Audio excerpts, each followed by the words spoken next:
L'opposition congolaise a formulé un document contenant des propositions à prendre en compte dans l'amendement de la loi électorale. Par la voix de Pascal Tsassima Biala, les opposants suggèrent le retrait des candidats indépendants ou mieux la réglementation de leur participation aux élections locales pour laisser plus de place aux partis politiques. Ce sont les partis politiques qui animent la vie démocratique, comme vous pouvez le constater.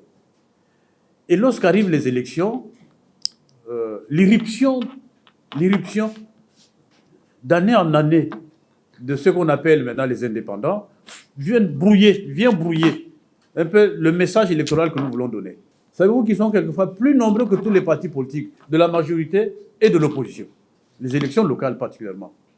Or, la vie démocratique, c'est à la base. Mais si tous les conseillers locaux sont des indépendants, c'est eux qui vont former des majorités pour présider les conseils locaux, les conseils de communes, les conseils de département. Il y aura un problème un jour. L'opposition, qui espère donner un nouveau souffle à la démocratie, ne suggère pas que le retrait des candidats indépendants du processus électoral.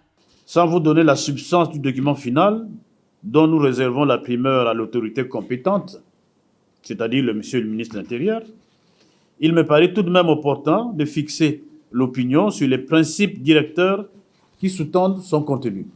Comme vous pouvez l'imaginer, il s'agit de l'indépendance totale de la Commission nationale électorale indépendante, en abrégé la CNI, à tous les niveaux.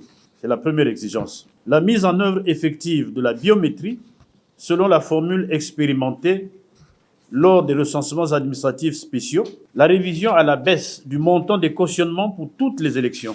Le document synthèse des suggestions de l'opposition ont déjà été présentés au ministre de l'Intérieur, de la décentralisation et du développement local, a relevé Pascal Tsassima Biala, chef de file de l'opposition.